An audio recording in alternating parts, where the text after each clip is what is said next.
Boom, boom, boom. Welcome back. Episode 2, season 2 of Coffee with a Cop. We're live in effect at Mr. Rogers' restaurant. My Spanish Bakery. Bakery. Yeah. My apologies. My pronunciation isn't great. How do you say it? Mi gallito? Mi gallito. All right.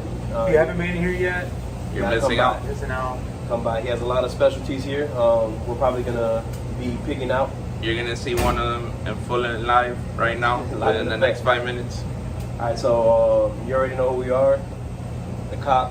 We got the coffee, and Our special guest.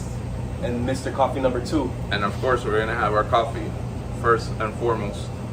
While we're pouring that, Roger, you want to introduce yourself to Done Deal? So yeah, this is my first season in Done Deal, first full season. I came in for the Mamba Bowl.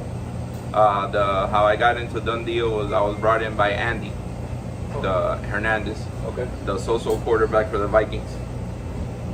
So my longtime best friend, we've known each other for 30 years. He told me to come out, that there's a league that I can probably play in. And here I am, and the league has been great. A few people that are super annoying, Kevin, but What's up with Kevin, man? What do you have to say about Kevin?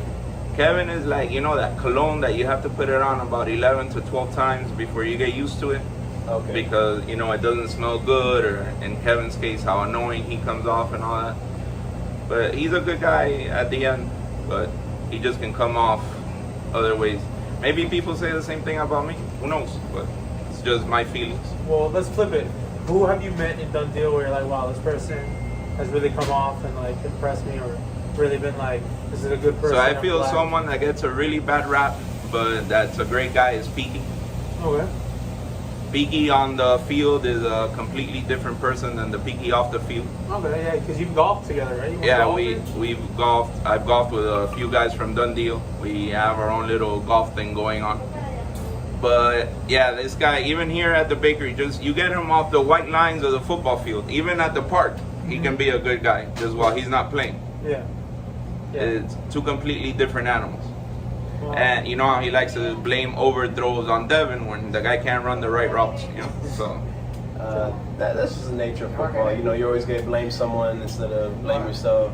yeah. It's just competition at the end of the day. correct. So Roger, what do you like about Done Deal? What do you hate about Done Deal? And what would you change about Done Deal? Wow, that's the beginning part of that question is very easy to answer. The last part is hard to answer due to the fact that I've been around for months. So I don't know fully how Done Deal really works.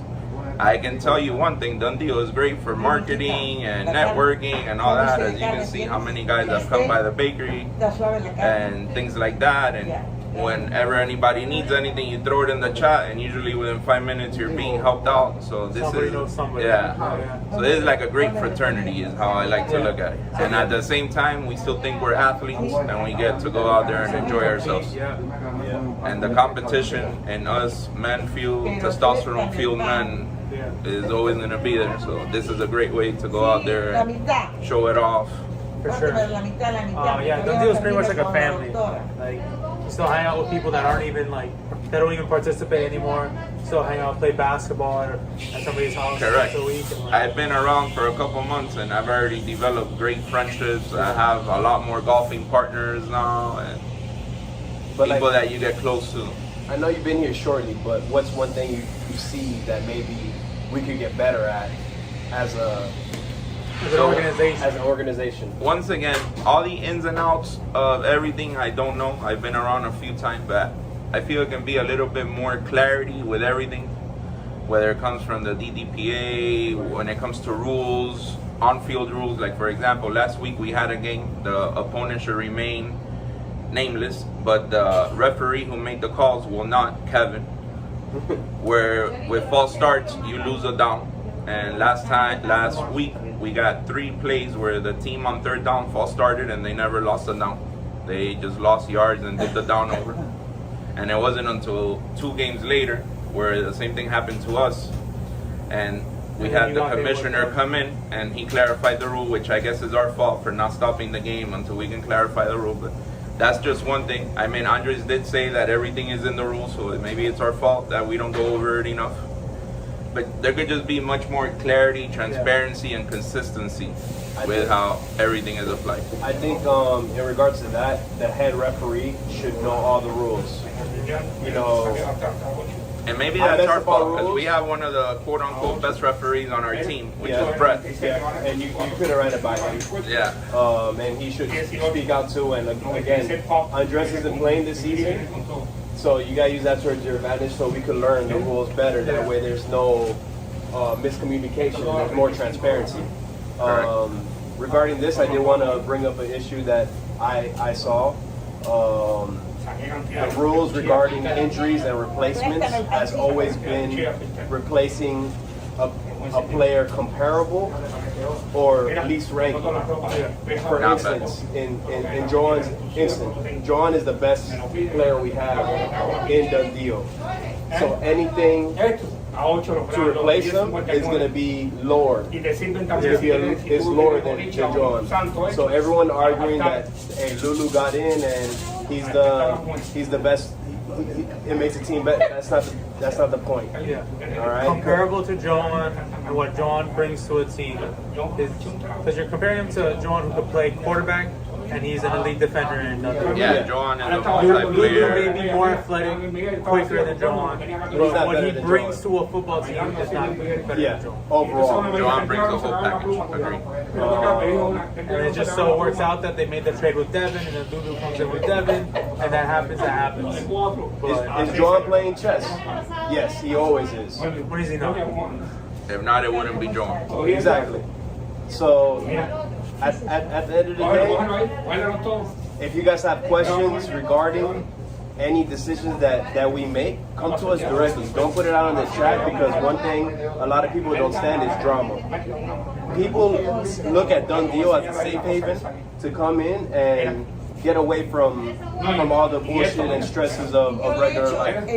So let's get back to playing the games and building friendships and building each other up, opposed to just bitching about stupid shit. Because if you were in that same situation, you wouldn't be complaining. So it's like a double stop with that bullshit because I would address it myself. And then at the end of the day, it also goes up to our king, our god ourselves, Andres. Andres has final say, and he's never been one to do anything unfair, even when he played in the league. I know he took that step back this season as the administrator.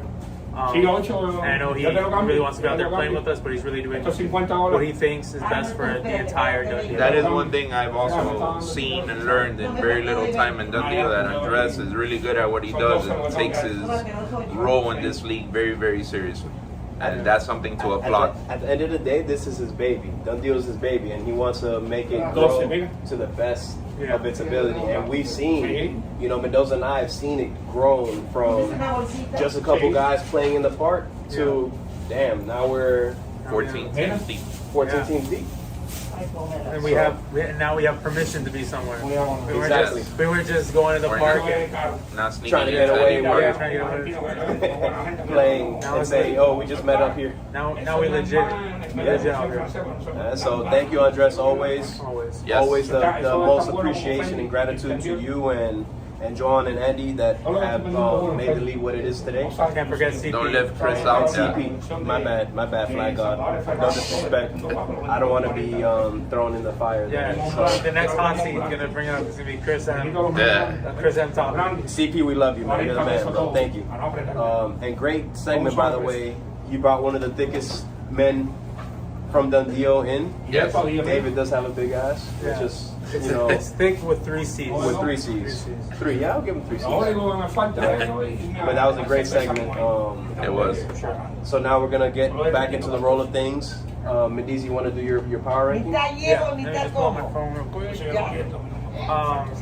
So in my power rankings, I have not heard that James was hurt. I thought James was going to be ready to go. I talked to James the last week and he said, I think by this week is going to be ready to go. But, let's pause it real quick. Alright, welcome back. Sorry about that commercial break. We just got served some fire. So the guys are having the guava and cheese steak sandwich, pan con bistec. Close up like that. It's like an Atlanta roux, but a steak sandwich. Correct. Mm. Except the Atlanta roux has a strawberry jelly. This is with guava. Gives it a sweet and salty. I'll be honest, I don't like guava that much, but this is like fire. Thank you, sir. All right. So going back, I wasn't aware James was hurt. I also haven't been as in the chat lately, so that could have been talked about earlier, but I wasn't aware. But I'm still gonna base my power rankings as if he get a suitable substitute for James and his skill. So number one, after that trade with the Steelers, I have Peaky's team. I have the Seahawks up there because with Ernie, Mike, James, and Manny, you still have a very solid team. You don't have anyone that's going to blow you out of the water like with their receiving ability, but you have three potentially amazing utility players. Michael Randolph's good on both sides. Ernie's a dog. James or whoever's going to who might come in for James is probably going to be equitable. So right now, I think that the Seahawks, they're going to be a team to beat. I think now is the time that Peaky shows why he's a captain. Yeah, I think he's going to ball out. My number two team is the Rams. I was really impressed with the Rams last week. The Rams are very tough to cover, very tough to match up against. Especially with Nico coming they're back. They're quick 1 through 5. Nico's garbage. He's the only one that's garbage on that team. I moused him up last week. So let's not say that name anymore when it comes to the Rams. Their team deserves much more respect than mentioning and singling him out. And David brought it up. Daniel deserves a lot of respect too. A lot of people try to throw smut on his name, but that's a hell of a player, man. And I played a couple scrimmages with him, and he was putting me in the right positions to play defense well. I mean, one of my weaknesses is that I'm not a great cornerback. If someone says, "Hey, play cornerback," 9 times out of 10, I might get beat. Same here. Yeah. You got to know your personnel. This is something that should always be applied in life, and definitely in football. Know who you have out there. Don't put me on an island to cover somebody because you know it ain't gonna happen. So then, following the Rams, I got the Ravens. I played the Ravens last week. That Chris D Pauly combo, that's hard. Very tough to beat. We That's played hard. them week 1. You really have to bunker down and make sure on offense you don't throw away any situations. You have to attack the 2 tier 5s, but they do a really good job in covering and defending anything short and getting that good rush in there. So they're a contender. They're a contender, and they proved it. They've only lost 1 game. After them, I feel like now that the Dolphins are a little healthier, they can show what they can do. It's gonna suck that Eddie's missing week 4. Week 4. So they're gonna have a big week this week to make sure they lock in a playoff spot, which I think they will do. Yeah. But with no tier 5s, it's a blessing because there's always gonna be that mismatch on the field against the tier 5. You guys don't think it might hurt them a little bit that Eddie might not be able to play to his full style and what makes him Eddie with his mobility? That might be a huge factor, but Eddie's still a dog at the end of the day. Yeah, I mean Eddie still buys a lot of time in the pocket, and I'm not gonna lie, I've seen Eddie just take the ball off somebody's back and take it to the house. Yeah. So like if he wants to be running with the ball, he can get a play call where that he have somebody line up next to him. Oh no, definitely he can run with the ball and do all those kinds of things, just with his mobility being limited due to his injury from last week, which hopefully he's as close to 100% as possible. Never want to see anybody go down. No. Yeah. And that's something that's been happening a lot this season is injuries, man. And what's freakish about it is that most of them have been non-contact injuries. Yeah. And those are the worst injuries because it's like it could have been prevented, but not really. Yeah. You know. But okay.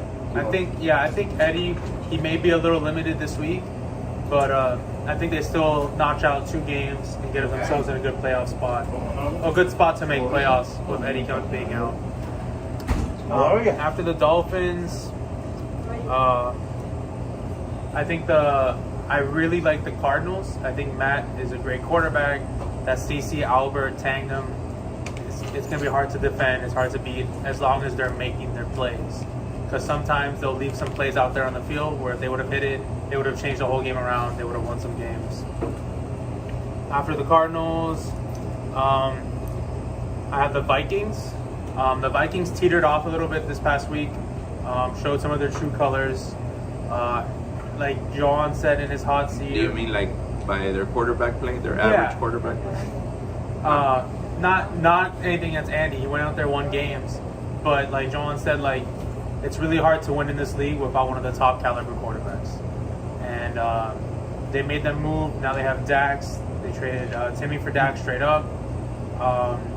So let me get you guys' opinion on this because I hear. So is Dax as good as he says he is, or? I mean, honestly, I think Dax from is the little I've seen, I think Dax is a really good player. I think he's a top tier 2 player. I think I agree Dax with balled that. out week 1. Unfortunately, we didn't have Rob. He had to play for us strong, and we couldn't come up with a dub. And he was a little on the injured side coming into the season. And then week 2, when he's feeling healthy, no offense to my boy Willie, but Willie's not a good Q, or at least he hasn't played Q in a long time. So Dax couldn't really eat, and then Dax being covered by captains because Mo was out. Yeah, the Bucks were out a huge. It was a tough decision for Willie to come in without having played quarterback in a while and start and he did leading a team. And the thing is, he didn't make a lot of mistakes. He missed some throws, but he wasn't throwing interceptions. He wasn't forcing the ball. We had a chance to win one game. We didn't. And you're close to beating us. I know that was the chance. Yes.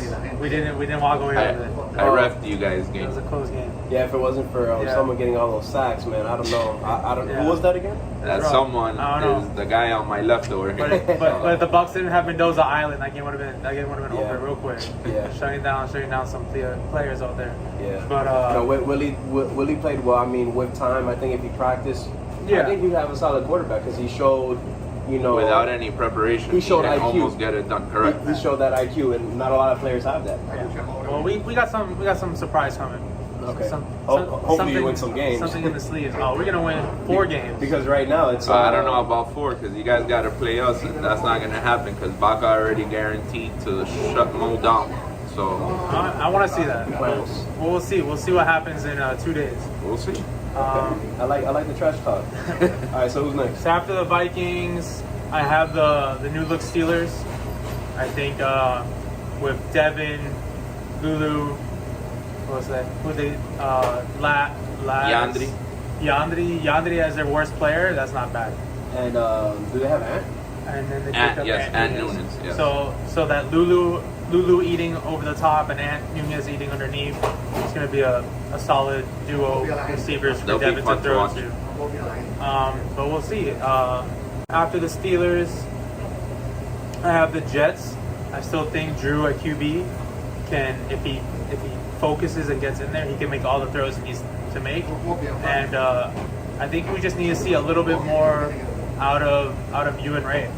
I feel like that's where you guys have a lot of like your mismatches.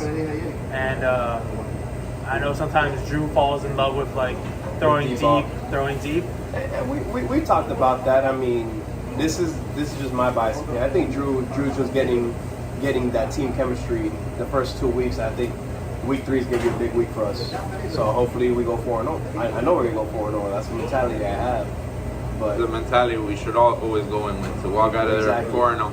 But Yeah. I'll tell you, my biggest victory I take from every Saturday is if I can walk to my car. That means I left there you leave there healthy. healthy. Yes. exactly. Yeah. Which is something not a lot of people can say this season. There's been a lot of injuries Correct. this season. So even the more you see that, the more thankful you are that you can make Yeah. it out to your car or walk. And just on that note, hey, I hope everyone has a speedy recovery. And get all of you back out in the field as soon as possible. Especially man, John. I love you, man. Get better. For sure. And, Dungeon's not the same without him. You know the love I have for you, Joan. That goes without saying. So we all want you back out there too.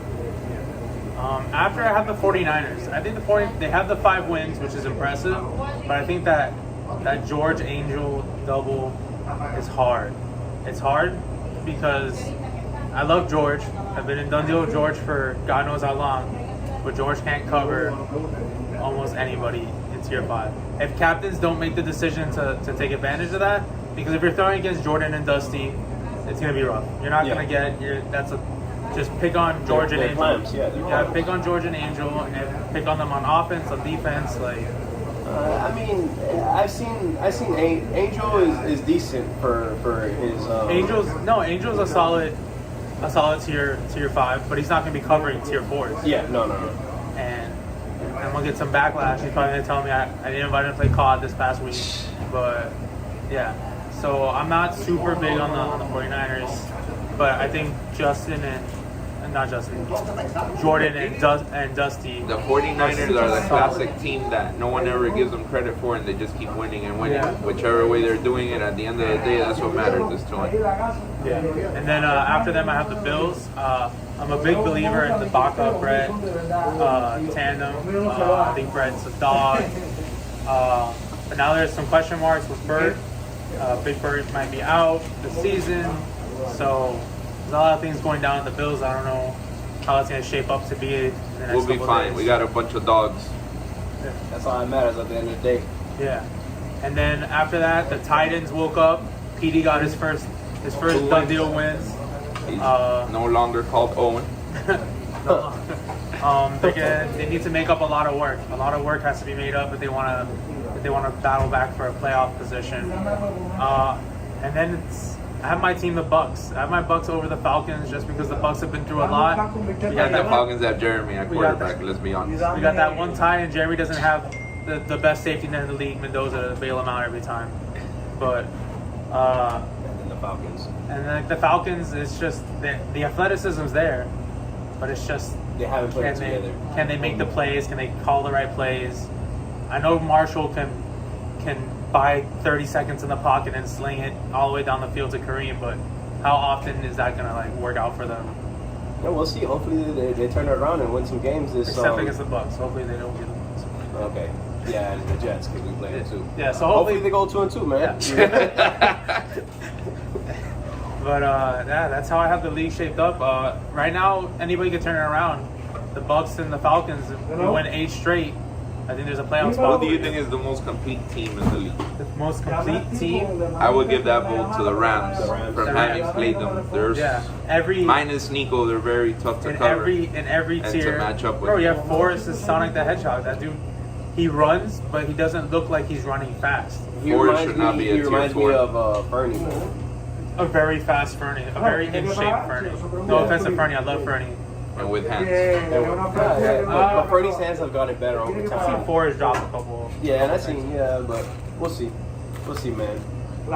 Who do you got? Final game now that you've seen 2 weeks? Championship, realistically?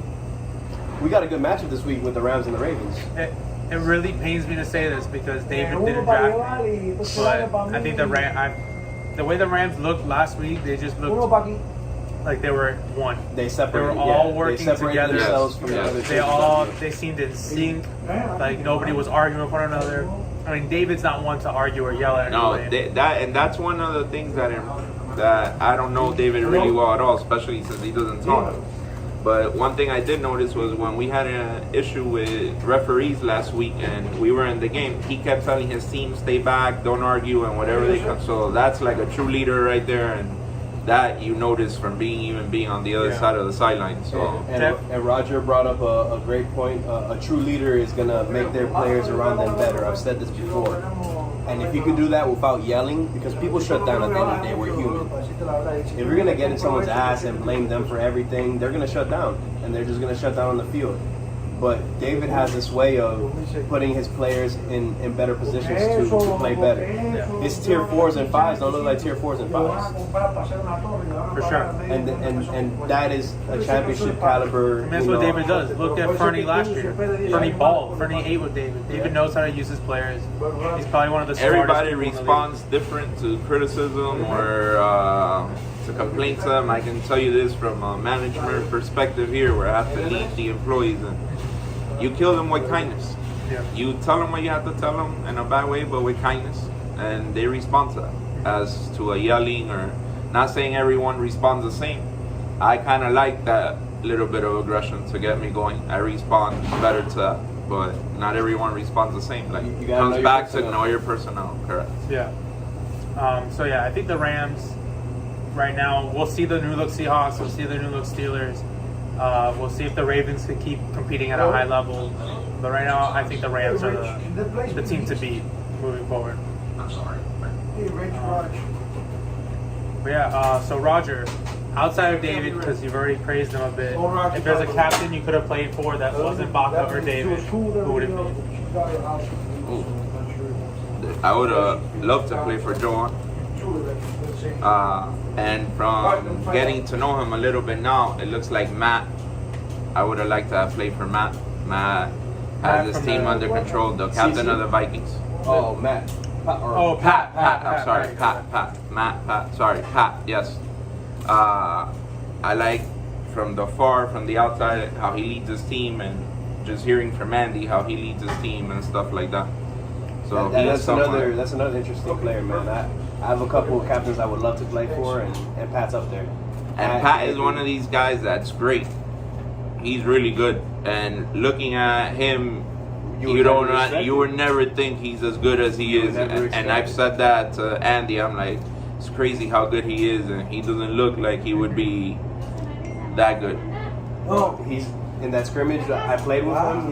He was making some catches. I was like, oh. Yeah, no, he's a stud. Even in the middle of the game, he's going up for jump balls. He's pulling out some crazy shit. His engine is always at 100. Yeah, for Yes. sure. Yeah. And that's how you have to play when you're out there. Don't worry about injuries. Give it your best. Welcome back. We came back with. We just got a visitor here to done have deal. lunch. Another done deal. Shout out to the best, Roger. Thank you, sir. So let's talk about only a few trades coming into deadline. Yeah, I thought it would be a lot more Only the movement. Steelers, Seahawks, and the Vikings, Bucks. Yeah.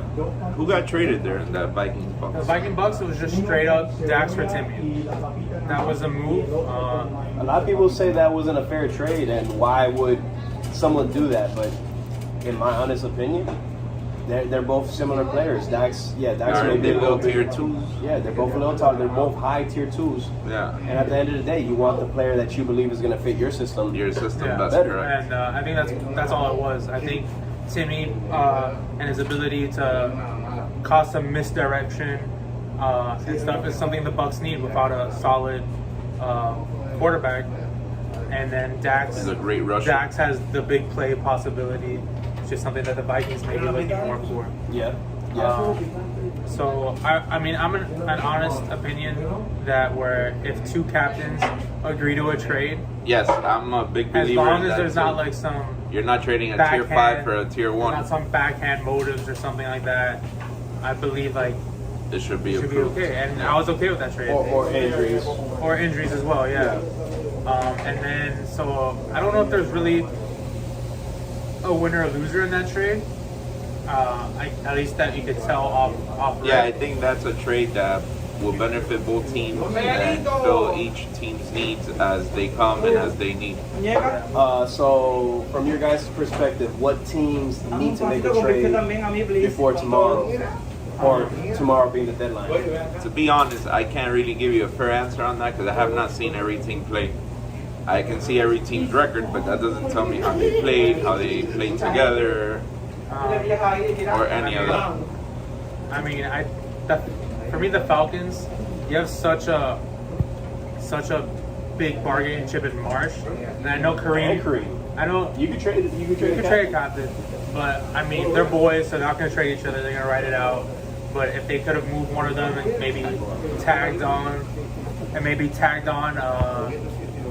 a Tony to get rid of the tier 5, they could have done some work if they want to trade, because they just need a change of pace. They need something new, because obviously it's not working.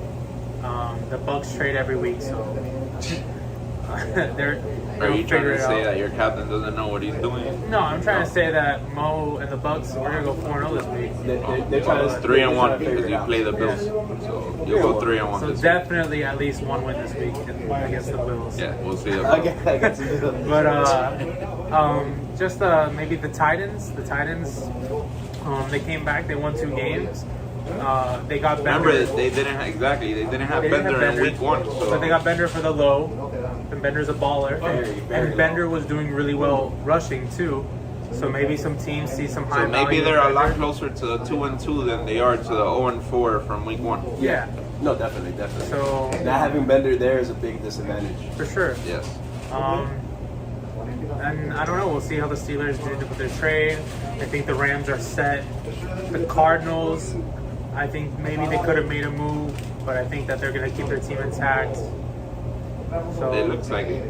Yeah. We have, a little bit over 24 hours to get surprised with bombshells? yeah, and well, you never know because last season Chris D wasn't a Bronco until 5 minutes before the trade deadline. Yeah, so, that was a crazy trade. you never know what's gonna. We'll see what happens, and I'm glad to be part of the DDPA so I could see what's going on behind the scenes. Gives that inside scoop. Yeah, inside. Yes. All right. I think that's it for today. That's pretty much it today. Guys, we want to add more guests. If you want to be a part of Coffee with a Cop, just hit us up. You got the line, and we could always work around that. Any topics you want us to bring up, anything you want us to talk about, bring it up. We're always Throw it in open the to chat. discussion. That's right. So, all right. Well, thank Roger for No, hosting thank you us guys here. for having me. And Margarita Bakery, Miguelito Bakery. Margarito Bakery. Damn, I'll get roasted. I'll get roasted in this. You fucked that Oh, up. yeah. Instant roast. Yeah. Look, he's already laughing at me. He's getting ready to roast me right now in the chat. Mi gallita. But Bro, you want to say anything in closing, man? yeah, Come on, Swazo, one of the most outspoken Swazo. Done Deal members. Mi gallito. There you go. Go. He comes here at least 3 times a week. So if he Guys- didn't get it right, Guys, the most frequent DD visitor. Employee of the month. Might as well give him a job here, huh? Yeah, right? All right, guys. Much love always, man. All right, thank you guys. Stay healthy, everybody.